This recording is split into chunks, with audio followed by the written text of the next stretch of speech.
Assalamualaikum warahmatullahi wabarakatuh. Kembali lagi bersama saya.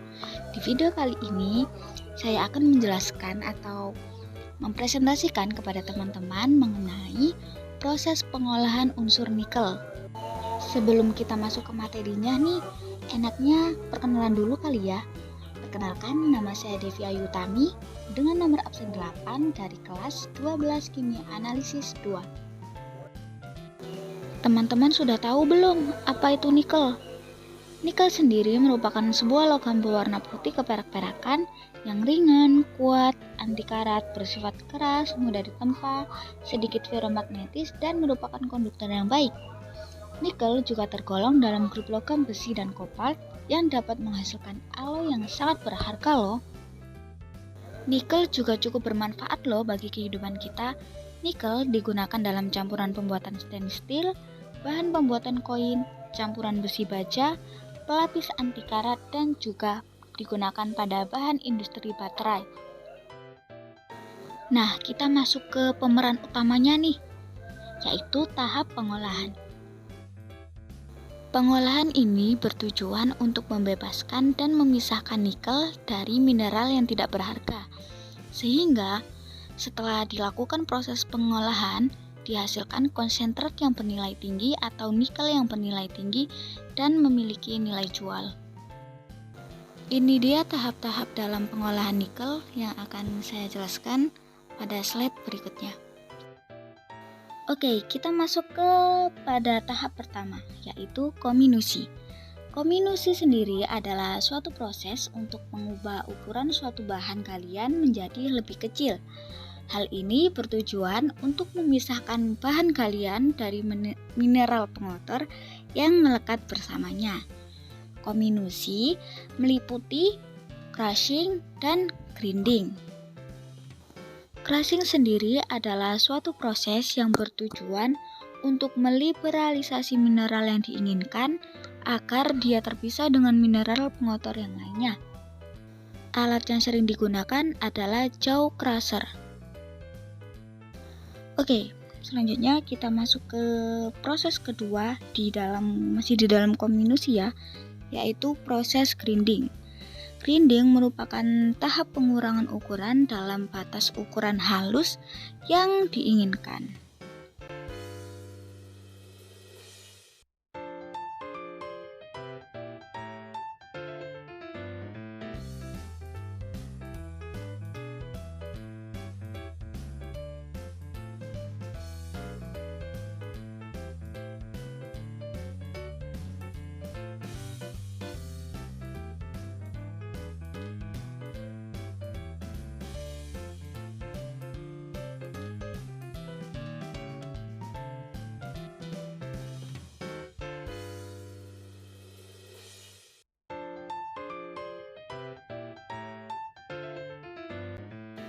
Selesai dengan tahap kominusi yang diakhiri dengan proses grinding tadi, kita lanjutkan ke tahap yang kedua, yaitu sizing.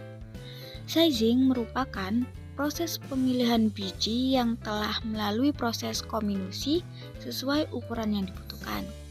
Kegiatan sizing meliputi screening, yaitu salah satu pemisahan berdasarkan ukurannya, atau bisa kita sebut sebagai proses pengayakan ya. Sizing dibagi lagi menjadi dua, antara lain pengayakan dan klasifikasi. Nah, ini dia nih, bagian pengayakan atau penyaringan. Pengayakan atau penyaringan adalah proses pemisahan secara mekanik berdasarkan perbedaan ukuran partikel. Pengayakan atau screening dipakai dalam skala industri, sedangkan penyaringan dipakai untuk skala laboratorium.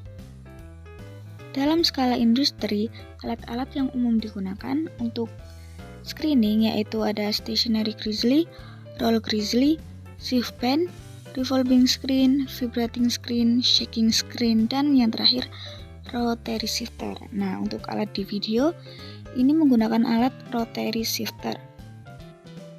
Kemudian dilanjutkan lagi dengan proses klasifikasi, yaitu proses pemisahan partikel berdasarkan kecepatan pengendapannya dalam suatu media, baik itu udara atau air. Alat yang umum digunakan dalam proses ini biasanya disebut dengan classifier. Kita masuk ke tahap ketiga, yaitu tahap pengeringan atau drying. Tahap ini adalah proses untuk membuang seluruh kandungan air dari padatan yang berasal dari konsentrat dengan cara penguapan. Pada video yang tertera, ini termasuk ke dalam drying dengan cara rotary dryer. Jadi material yang basah dialirkan ke dalam silinder panjang yang diputar pada posisi miring dan dialiri udara panas yang berlawanan arah.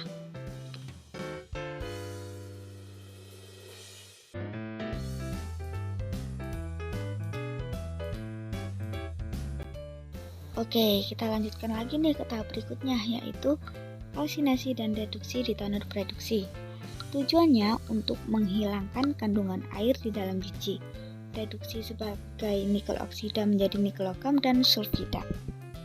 Setelah proses drying, biji nikel belumlah kering secara sempurna. Oleh karena itu, tahapan ini bertujuan untuk menghilangkan kandungan air bebas dan air kristal, serta mereduksi nikel oksida menjadi nikel logam.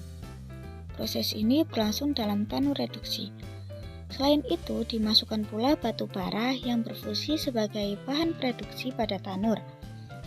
Untuk mengikat nikel dan besi, reduksi yang telah tereduksi agar tidak teroksidasi kembali oleh udara, maka ditambahkanlah belerang. Hasil akhir dari proses ini disebut kalsin yang bertemperatur sekitar 7000 derajat Celcius. Kita lanjutkan lagi ke tahap kelima, yaitu peleburan di tanur listrik. Tujuannya untuk melebur kalsin hasil kalsinasi tadi sehingga terbentuk fase lelehan matte dan slag. Kalsin panas yang keluar dari tanur reduksi sebagai umpan tanur pelebur dimasukkan ke dalam surge bin, lalu kemudian dibawa dengan transfer card ke tempat penampungan. Nah, furnace di sini bertujuan untuk melebur kalsin hingga terbentuk fase lelehan matte dan slag. Nah, dinding dari furnace sendiri dilapisi dengan batu tahan api yang didinginkan dengan media air melalui balok tembaga.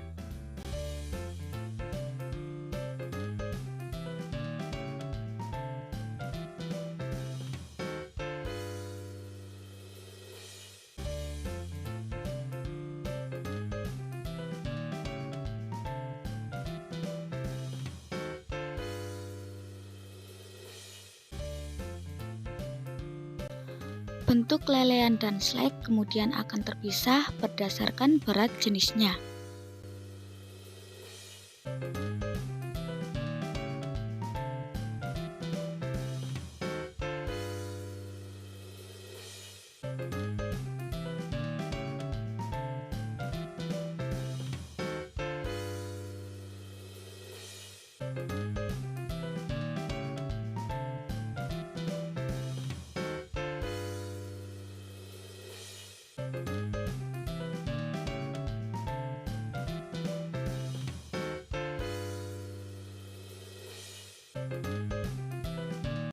Slag kemudian diangkut ke lokasi pembuangan dengan kendaraan khusus. Sedikit lagi menuju ending, kita masuk ke tahap ke-6, yaitu tahap pemurnian ya. Di tahap ini bertujuan untuk menaikkan kadar nikel di dalam matte dari yang sekitar 27% menjadi di atas 70%. Matte yang memiliki berat jenis lebih besar dari slag diangkut ke tanur pemurni atau konverter untuk kemudian menjalani tahap pemurnian dan pengkayaan. Proses yang terjadi dalam tanur pemurni adalah peniupan udara dan penambahan silika. Silika ini akan mengikat besi oksida dan membentuk ikatan yang memiliki berat jenis lebih rendah dari matte, sehingga menjadi mudah untuk dipisahkan.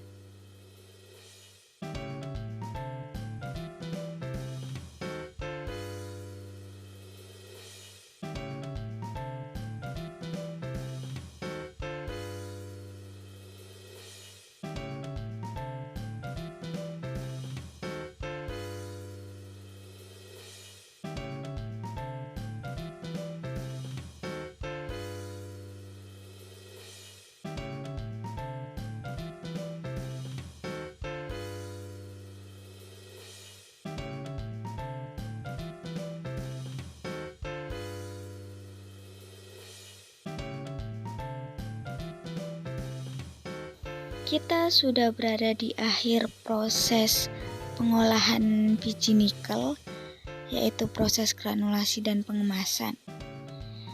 Untuk mengubah bentuk matte dari yang awalnya logam cair menjadi butiran-butiran yang siap diekspor setelah dikeringkan dan dikemas.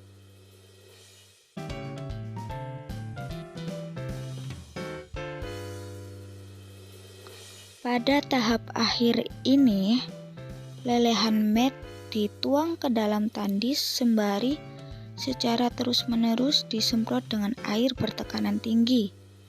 Proses ini akan menghasilkan nikel matte yang dingin berbentuk butiran-butiran halus. Butiran-butiran ini kemudian disaring, dikeringkan, dan siap dikemas. Itu dia penjelasan singkat yang dapat saya sampaikan. Terima kasih atas perhatiannya teman-teman. See you on the next video. Bye-bye.